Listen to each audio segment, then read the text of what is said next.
Nagsimulang mataranta si Karina. Paninindigan ng babaeng yun ang mga sinasabi niya. Kinagat ni Amor ang kanyang labi. Hindi pwede yun. Kung patay na sila, hayaan na lang natin. Hindi pwede. Lumapit sa kanya si Karina. Ninaw ng babaeng yun ang sinabi niya. Kapag namatay ang mga bata, sasabihin niya kay Mr. McBride ang nangyari. 6 na taon na nakakaraan. At aagawin niya ito mula sa iyo. Tandaan mo, alam niya na ngayon na si Mr. McBride ang lalaki ng gabing iyon. Kinuyom ni Amor ang kanyang mga kamao. Buiset, gusto ko lang naman takutin si Isabela. Pero tingnan mong gulong ito. Mas lalong nagiging komplikado ang lahat. O kaya naman ipuntahan ko si Almaro. Kailangan ko lang sabihin sa kanyang balita at ipahanap sa kanyang mga bata. Baka hindi ako pagdudahan ni Almaro kapag ganoon. Akala ni Amor ay ito ang paraan para makalabas sa gulong ito.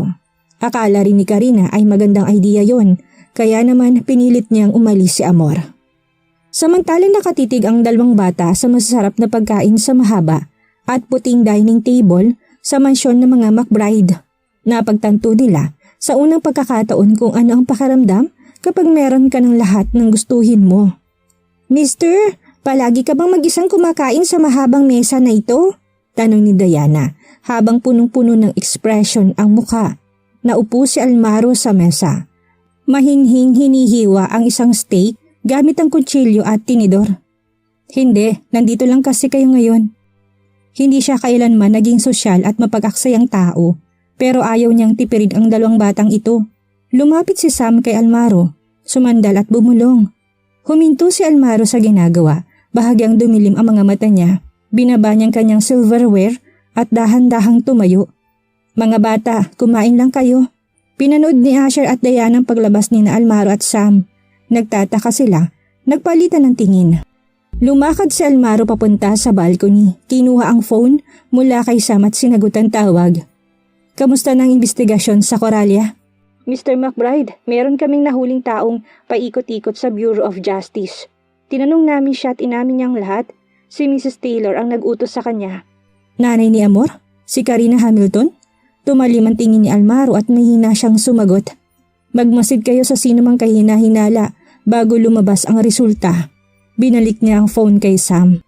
Lumingon siya at sinabing, ang hinala ko'y hindi sa Amor ang babae 6 years ago. Nagulat si Sam. Gusto niyo ulit imbestigahan ang insidenteng yun? Walang emosyon ang boses ni Almaro. Papuntahin mo sa akin ang manager na nagtatrabaho sa Imperial Hotel 6 years ago. Meron akong gustong tingnan ulit. Pagkatapos malaman ni Amor na wala sa kumpanya si Almaro, nagpunta siya sa mansyon ng mga McBride. Naiirita siya dahil medyo matagal na rin siyang hindi pumupunta rito dahil sa ginawa niyang initiative noong isang gabi na sobrang ikinagalit ni Almaro. Ilang araw din siyang sekretong nilalait ng mga kasambahay pagkatapos nilang malaman ang tungkol sa insidente. Hintayin niyo lang na maging asawa ko ng McBride Mansion. Sisiguraduhin ko magdudusang mga hamak na kasambahay na pinagtawanan ako. Gayunpaman, pagpasok niya sa entrance, nakita niya si Sam at Mr. Robinson na papalabas kasama ang 2 bata. Nanigas ang ekspresyon ng mukha ni Amor nang makita niyang 2 bata rito. Nagdilim ang mga mata ni Asher nang makita siya. Tiningnan niya ng masama si Amor. Pinapakita niyang kanyang inis at galit. Halos lumubog na sa mga kamay ni Amor ang kanyang mga kuko. Pero ngumiti pa rin siya habang papalapit sa mga bata. Ayos lang ba kayo? Nalaman ko na kidnap kayo. Nagulat ako na sobra. Kilala ka ba namin? Puno ng galit ang tingin ni Asher. Nagngalit ang ngipin ni Amor.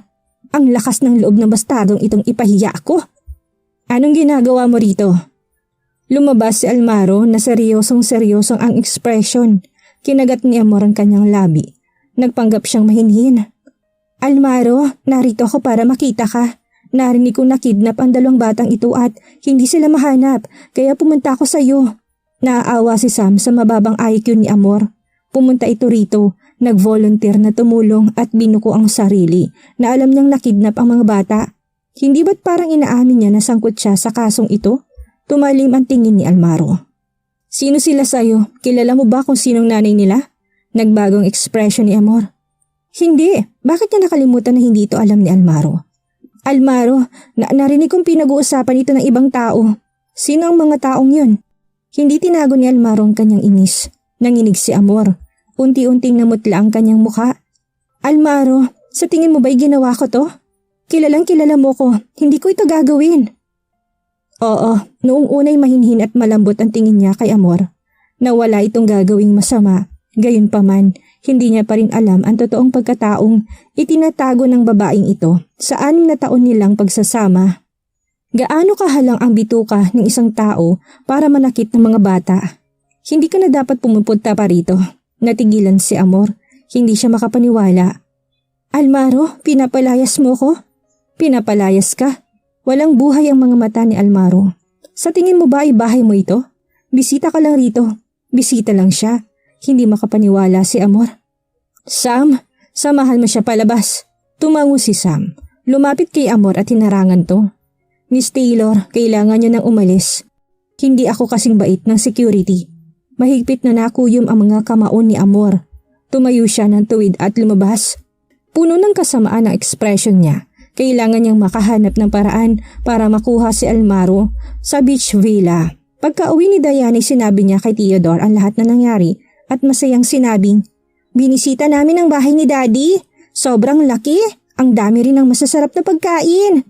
Kumibot ang mga labi ni Theodore. Puro pagkain lang talagang iniisip ni Diana.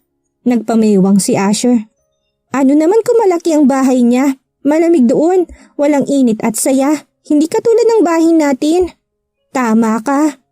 Nagpangalumbaba si Diana at sinabing, bakit hindi natin kidnapin si Daddy? Kidnap? Tinignan siya ng gulat na si Theodore. Paano natin yan gagawin? Theodore, hindi ba't lagi mong sinasabi na ikaw ang pinakamatalino sa universe? Bakit hindi mo maisip ang ganito kasimpleng bagay? Hindi siya nasiyahan sa pagka-question ni Diana sa kanyang katalinuhan. Kaya naman tumayo si Theodore sa couch at sinabing, hindi sanay sa ganitong bagay ng isang sobrang talinong utak. At saka anong mangyayari kay Mommy kung kikidnapin natin siya at dadalhin dito sa bahay? Hindi pa tinatanggap ng nanay nila ang tatay nila. Nakalimutan niyo ni Diana. Matagal silang natahimik. Nagsalita si Asher. Sa TV, kapag ang isang lalaki at babaeng nag-lock sa isang kwarto, meron nangyayari. Pwede nating subukan yun. Ilak natin sila sa isang kwarto. Tiningnan siya ni Theodore at Diana.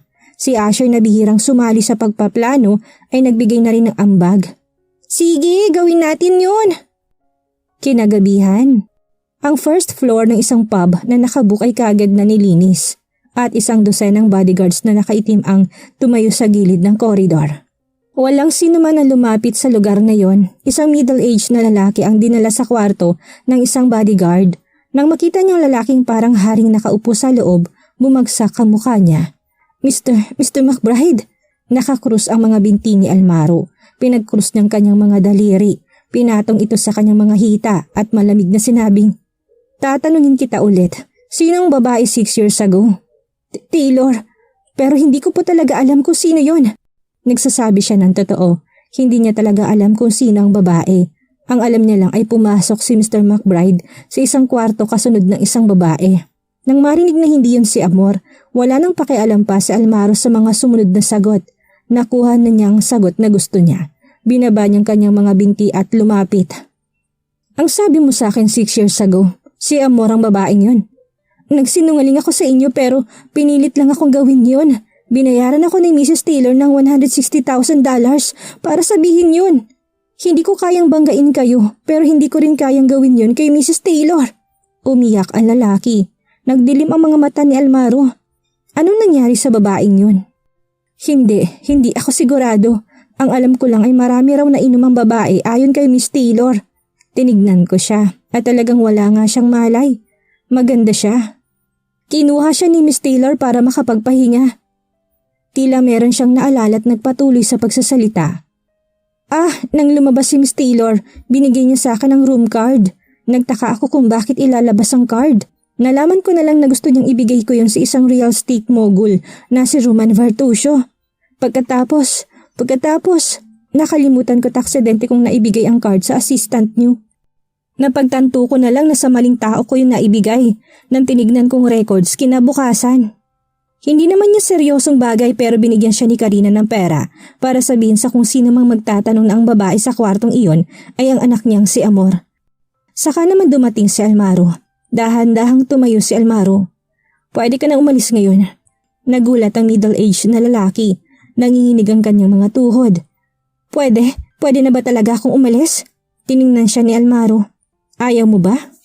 Umiling ang lalaki at mabilis na umalis. Lumabas ng kwarto si Sam. Mr. McBride, gusto mo bang imbestigahan ko si Arman? Hindi siya importante. Hindi na siya magiging issue. Nalaman na rin niya ng buong katotohanan sa nangyari 6 years ago, paglipas ng 2 araw. Nag-uusap sina Isabel at Sebastian tungkol sa announcement ng Soul. Pinili nila ang ika-9 na araw sa susunod na buwan para opisyal na i-anunsyo ang kanilang launch. Katulad ng sinabi mo, isang empty shell lang talaga ang Pearl. Sa mga nagdaang taon, wala silang nailabas na bagong alahas at hindi nagbago ang kanilang pondo. Hindi na rin sila magtatagal kahit na tumulong pa si Mr. McBride. Hindi sila makakaligtas kahit na wala tayong gawin sa kanila. Sabi ni Sebastian habang nakatitig kay Isabela. Malayo ang tingin ni Isabela. Hindi na makakausad ang Pearl ngayon pero gusto ko pa rin ituloy ang plano ko. Anong nangyayari sa Pearl? Ikaw ang pinahawak ko para matuto ka kung paano mag-manage ng isang kumpanya. Saan napunta ang lahat ng resources na binigay ko sa'yo? Tinapon ni Sandra ang folder sa desk. Tinawagan siya ng account director at muntik na siyang sumabog. Nalugi sila ng $900,000? Nagbigay si Mr. McBride ng $1,600,000 pero nawala na kagad nila ang $900,000? Lumapit si Karina kay Amor at saka tinignan si Sandro. Dear, bakit si Amor ang sinisisi mo? Alam mong wala siyang alam sa jewelry business. Hindi mo siya masisisi kung nadaya siya. Gusto ko siyang matuto. Anong natutunan mo sa nagdaang taon? Sigaw ni Sandro. Nakakuyom ang mga kamao ni Amor. Madami na siyang iniisip at ngayon ginigisa pa siya ng tatay niya. Hindi niya na ito matitiis. Nang makitang itsura ng kanyang anak, kagad na sinabi ni Karina, kung sa tingin mo hindi magandang ginagawang trabaho ni Amor, bakit hindi mo pabalikin si Bella sa Pearl? Siya ang top jewelry designer. Malaki ang kikitain ng Pearl kung naroon siya. Hindi ba't nasa Pearl na siya? Dear, umalis na si Bella nung araw na nagkasagutan kayo. Sagot ni Karina. Nagulat si Sandro pero alam na niya kung bakit siya umalis. Siguradong dahil yun sa shares. Nagtatrabaho na si Bella kay Mr. McBride na nagtayo ng bagong jewelry company para sa kanya. Kahit si Amor hindi nakatanggap ng ganong treatment. Bakit sobrang ganda ng trato ng future brother-in-law sa sister-in-law niya? Hindi pa lalagpasin ni Karina ang pagkakataon na ibalik si Isabela sa Pearl. Hindi niya hayaang manatili itong malapit kay Almaro. Bahagyang bumagsak ang mukha ni Sandro. Kakausapin ko si Bella. Nasiyahan si Karina sa sagot na yon. Palalayasin niya si Isabela at ang mga bastardo nito kapag bumalik sila. Pumasok si Sebastian pagkatapos makipag-usap sa telepono sa labas. Nakausap ko na. Tutulungan niya tayo. Huwag kang madalala, mga kaibigan ko sila. Mapagkakatiwalaan mo sila. Tumango si Isabela. Pakibigay na lang sa kanya mga draft ko. Naggulat si Sebastian. Hindi ba't para sa brand launch ng Soul ang mga designs na to? Bakit ibibigay mo ito sa Pearl? Ngumiti siya. Huwag kang mag-alala, meron akong plano. Tila nahulaan na ni Sebastian ang susunod na plano ni Isabela. Isang smart move yon. Ilalagay niya ang Pearl sa isang plagiarism issue. Kapag nasira ni Amor ang reputasyon ng Pearl, babagsak sa kanya ang galit ni Sandro at ng Board of Directors. Pagkaalis ni Sebastian sa opisina, kumuha si Isabela ng ilang dokumento nang biglang meron siyang maalala. 2 araw nang nakakalipas. Siguradong natanggap na ni Almaro ang resulta ng DNA test. Pumunta siya sa floor kung nasaan ang administration department at tiningnan ang kanyang orasan. Tinanong niya ang schedule ni Almaro sa araw na yon. Wala pa ito sa opisina. Pumasok siya sa opisina. Kumatok sa pinto at pumasok nang walang sumagot. Wala si Almaro sa malaking opisina. Lumapit si Isabela sa desk, tinignan ang ilang dokumento at binuksan ang mga drawers. Nakita niya isang bukas na envelope na meron nakalagay na DNA results. Hinila niyang isa sa mga papel. Wala itong laman bukod sa mga salitang kulay ginto. Merong mga surveillance camera sa opisina. Dahan-dahang tumingala si Isabel at nakita ang camera na merong kulay pulang ilaw. Matagal na ba siyang pinaglalaruan? O nahulog lang siya sa patibong nito? Hinahanap mo bang resulta? Nanlamig ang likuran ni Isabela nang lumitaw ang aninong yon. Tiningnan niya si Almaro na nakatayo Sa labas ng pinto't mayroong hawak na ibang envelope. Puno ng takot ang mukha ni Isabela. Kalahating oras na ang nakalipas nang matanggap ni Almaro ang report mula sa Coralia. Makikita ang mga salitang DNA is a match. Kumpirmado ng mga anak niya sina Asher at Diana. 6 na taon ang nakalipas. Hindi lang siya mayroong mga anak ngayon. Pero sobrang lapit lang na mga ito sa kanya. Kung hindi niya ito inimbestigahan at nalaman ng totoo, paano niya malalaman kung sino talaga ang babae ng gabing iyon? Tuso ka, ikaw ang nag-switch ng report, tama? Hindi ko alam ang ibig mong sabihin. Sinusubukan ni Isabel ang lahat para kumalma. Hindi itong oras para mataranta. Lumapit si Almaro sa kanya at naningkit ang mga mata. Nagpapanggap ka pa rin. Mr. McBride, bakit ko pagpapalitin ang test results? Wala kang ebidensyang ginawa ko yon. Mahina akong sumagot si Isabela. Iniwan niya mga dokumento na ibinibigay niya kay Almaro sa ibabaw ng mga files. Pumunta ko rito para ibigay ang mga documents na to. Aalis na ako. Tatalikod na siya nang biglang harangin ni Almaro ang daan niya. Kumapit sa braso niya ng malaki nitong kamay at hinila siya nito pabalik sa desk. Tinulak siya ni Isabela. Anong ginagawa mo, Mr. McBride? Mas lalong lumapit si Almaro sa kanya. Ano sa tingin mong ginagawa ko? Na-in-love ka na ba sa akin? Diretso siyang tinignan ni Isabela. Nakakurbang kanyang mga labi. Walang magiging bungang pagkahulog mo ng magkasunod sa mga babae ng Taylor. Meron na ako mga bunga. Bakit ka pa iisipin yan? Huminto si Isabela na marinig yon. Tinulak niya ulit si Almaro. Mr. McBride, wala akong oras para maglaro. Kung gusto mong magsaya, si Amor ang dapat na papuntahin mo. Ikaw dapat ang gumawa nun. Isabela was rendered speechless. He was always concerned whenever Amor was mentioned, so she found it funny. Alright, I'll call her then. Natahimik si Isabela. Palagi nag-aalala si Almaro tuwing nababanggit si Amor, kaya natawa siya rito. Sige, tatawagan ko siya. Akala niya ba hindi niya yun gagawin? Nilabas niya ang kanyang phone para tumawag, pero kinuha ito ni Almaro sa mga kamay niya at tinapon sa couch. Almaro McBride, ikaw! Galit na hinila ni Isabel ang kwelyo nito, pero tinitigan lang siya ng lalaki. Nakatingin ito sa kanyang mga labi.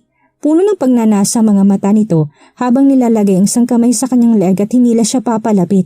Hindi ito nag-alinlangang halikan siya sa labi.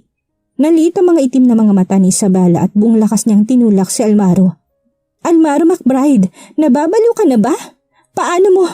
Muling naselyuhan ang mga labi niya ng mga labi ni Almaro bago pa niya ito matapos sigawan. Sinamantala nito ang nagpupumiglas siya at hinalikan siya. Sinubukan itong iwasan ni Isabela para makawala, pero habang mas lalo siyang nagpupumiglas, mas lalong dinidiinan ni Almaro mga halik niya. Ang babae ng gabing iyon ay sinubukang magpumiglas at noong una ay tinutulak siya palayo. Kahit nawala itong malay, bigla silang nakaamoy ng dugo. Nagsalubong ang mga kilay ni Almaro dahil sa sakit na nagmumula sa kanyang mga labi, pero hindi niya binitawan si Isabela. Walang silbi ang pagpupumiglas. Sumuko na si Isabela. Napabaling ang tingin niya sa taong nasa labas. Nilagay niya mga braso sa leeg ni Almaro at hinalikan ito pabalik habang matalim na tinitingnan ng babae sa labas. Sobra-sobrang selos na nararamdaman ni Amor. Almaro! Dahan-dahang binitawan ni Almaro si Isabela at doon nagdilim ang expression niya. Ha? Kaya pala siya hinalikan pabalik ng babaeng ito? Tumalikod siya at tinignan si Amor. Bakit ka nandito? Pinunasan ni Isabela ang mga labi niya. Kumalat ang lipstick sa mukha niya ng dahilan para magmukha siyang kaakit-akit. Hinawakan niyang kwelyo ni Almaro, tinaas niyang kilay at ngumiti. Kailangan mo pa ng practice sa paghalik. Nagdilim ang mukha ni Almaro. Nagrereklamo ba siya? Handa nang umalis si Isabela pero natigilan siya nang biglang dumating si Sandro sa likuran ni Amor. Namutla ang mukha ni Sandro nang makita ang magulong itsura ni Isabela habang nasa iisang kwarto kasama si Almaro at ang duguan nitong labi. Isabela, paano? Paano mo? Umabot sa ulo ni Sandro ang kanyang matinding galit at nawalan siya ng malay at bumagsak sa sahig. Dad! Nang makita ang pagtakbo ni Amor papunta sa tabi ng tatay niya, para bang napakong mga paa ni Isabela sa kinatatayuan niya. Nakasandal si Isabela sa pader ng hospital corridor. Lumilipad ang kanyang isipan, inaamin niyang nawala siya sa sarili dahil sa ginawa ni Almaro at gusto niyang galitin si Amor pero hindi niya inaasahang darating ang tatay niya. Isabela, gusto kang makausap ng dad mo. Lumabas si Karina para tawagin siya. Tumingala si Isabela at saka pumasok sa kwarto. Nakaupo si Amor sa kama. Umaarte na parang mabuting anak na inaalagaan ng ama. Kaagad na nagbagong mukha ni Sandro nang makita siya. Walang hiya kang bata ka. Lumuhod ka. Sigurado kang gusto mo kong lumuhod? Hindi kumilos si Isabela. Kinuha ni Sandro ang tasa sa mesa at binato ito kay Isabela. Tumama ito sa kanyang noo. Natigilan si Isabela ng ilang segundo pero kaagad siyang bumalik sa kanyang sarili. Umiwas ng tingin si Sandro. Alam mong ginawa mo, alam mong kay Amor si Almaro. Pero ikaw, dismayado ako sa'yo. Kailan ka pa hindi naging dismayado sa akin? Hindi na maramdaman ni Isabela ang sakit sa kanyang noo. Manhid na siya. Sanay na akong dismayado ka sa akin. Isabela, hindi ka malang ba nagsisisi ng konti? Sino bang dapat na magsisi? Para kay Karina ang mga salitang iyon. Kung merong konsensya si Karina, hindi siya makikipagrelasyon sa isang lalaking kasal na. At least hindi akong umakyat sa kama ni Almaro. Ikaw, Mr. Taylor, hindi ko alam na mali palang ginawa ko. Kapag merong sumubok na i-frame up ako para sa isang bagay, ginagaya ko lang ginawa nila ng masigit pa. Wala lang ang nangyari ngayon. Dahan-dahang dumapo ang matalim na tingin ni Isabela kay Amor. Natigilan si Amor. Yumuko siya at umigting ang panga. Hindi siya susuko. Bella, gusto ni Dad na bumalik ka sa Pearl. Wala kang karapatang magsalita. Nawala ng kulay ang mukha ni Amor nang marinig ang sagot ni Isabela.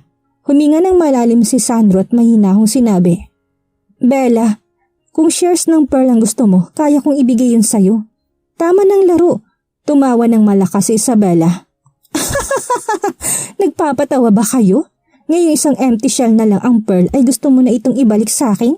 Para ba ako ang maglinis sa kalat ng anak mo sa labas? Isabela, nasaan ang respeto mo? Kapatid mo si Amor. Isa lang ang anak ng nanay ko. Paalis na si Isabela pero tumigil siya. Tumalikod at sinabing, Nga pala, totoo ang sinabi ko. Hindi na ako parte ng pamilya Taylor. Kung itong anak mo na itong gusto mo, matuto kang i-appreciate siya. Umalis si Isabela sa ward at hindi na lumingon pa. Patakbong lumabas si Amor sa ward at hinabol si Isabela. Naabutan siya nito sa entrance ng elevator. Isabela Taylor, tumigil ka! Tiningnan siya ng masama ni Isabela. Bakit ko gagawin yun? Dahil lang hindi mo ko kayang takutin. Sinadya mong isama si Dad natin sa Black Gold Group para pabalikin ako sa Pearl? Nahimatay si Dad dahil sa sobrang galit. Hindi ba't ang lahat ng ito'y dahil kay Amor? Paitang nararamdaman ni Amor. Si Dad ang nagsabi na dapat siyang sumama para kausapin ka. At ikaw naman ang gumalit sa kanya kaya siya nahimatay. Isabela, sa mga mata ni Dad, magkarelasyon kami ni Almaro. Kaya mabuti nang bumalik ka na sa Katinuan at umalis ka na sa Black Gold. Kung hindi, sisiguraduhin kong ang dalawa mong bastardo. Sinakal ni Isabela si Amor at tinulak ito sa pader. Napakatalim na mga mata niya. Subukan mo lang. Sa tingin mo ba hindi ko kayang gawin yon? Subukan mo akong patayin sa sakal ngayon. Ngumisi si Amor. Hindi kita papatayin sa sakal dahil hindi ka mahirapan kung diretso ka lang na mamamatay. Lumapit si Isabela kay Amor at bahagyang umangat ang sulok ng kanyang mga labi. Gusto kong panoorin ka magdusa para naman sa nangyari 6 years ago o sa mga bagay na ginawa mo sa mga anak ko. Hindi magtatagal pagbabayaran mo rin ang lahat ng ginawa mo. Hindi kita bibigyan ng mahabang panahon. Tinulak niya si Amor sa sahig at matalim itong tinitigan. Mas makakabuti sa iyong nahintaing malugit masirang Pearl.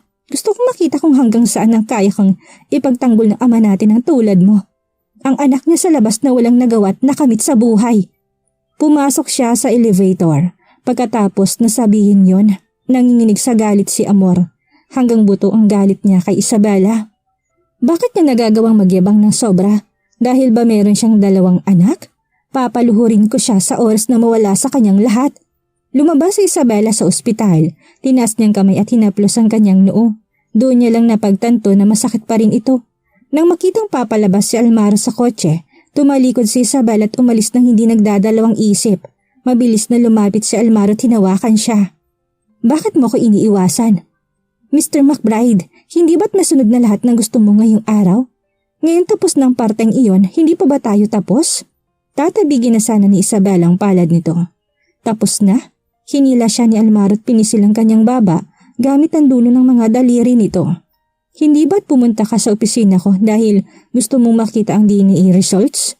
Kung ganun, pwede kong sabihin sa iyong lahat ng nasa resulta. Bahagyang nagbagong ekspresyon ni Isabela pero pagkatapos ng maikling sandali kaagad siyang kumalma. Anong kinalaman nun sa akin? Kahit na mga anak mo sila, hindi sila. Ikaw ang babae ng gabing iyon 6 years ago, tama? Direktang tanong ni Almaro. Nakatuon ang buong atensyon niya kay Isabela. Taylor ang apelyido ng mga anak ko at ang babae ng gabing iyon ay hindi si Amor Taylor. Kaya iisa lang ang posibilidad, si Isabela Taylor yon. Merong sinabi noon si Isabela kung saan tinutukoy niyang sarili bilang biktima ng gabing iyon 6 years ago. Pinapatunayan lang noon ang mga nalaman ko mula sa investigasyon. Tumingala si Isabela para pantayin ang nag-aalab na tingin ni Almaro. Bahagyang bumuka sa mga labi niya. Hindi, kaagad na nag-iting ang panga ni Almaro at dumilim ang kanyang mga mata. Alam mo bang kabayaran ng pagsisinungaling sa akin ng isang tao? Magagawa mo man itanggihan ngayon, pero kailangan mong pagbayaran ang mga kasinungalingang sinasabi mo sa akin ngayon sa oras na mahawakan ko ng mga ebidensya. Huwag mong kalimutan na sa akin din ang 2 batang yun. Bahagyang nanliit ang itim na mga mata ni Isabela habang nakakuyom naman ang mahigpit ng kanyang mga kamay. Almaro, pinagbabantaan mo ba ako? Tiningnan siya ni Almaro, nakatikom ang maninipis niyang labi. Pinagbabantaan ko siya? Wala lang sa akin na pagbantaan siya kung mapapasuko ko siya. Pero hindi kailanman sumuko ang babaeng ito. Ang mga bata lang ang tanging kahinaan niya. Suminghal si Almaro. Pwede mong isipin na bantayan kung yun ang tingin mo. Sa tingin mo ba makakatakas ka pa rin sa akin? Hindi nakapagsalita si Isabela. Ano kayang gagawin ni Isabela ngayong tila siguradong sigurado na si Almaro na mga anak niya ang mga bata? Magawa kaya na triplets ang planong pagdukot sa kanilang ama? Abangan ang mas gumaganda pang tagpo sa susunod nating kabanata.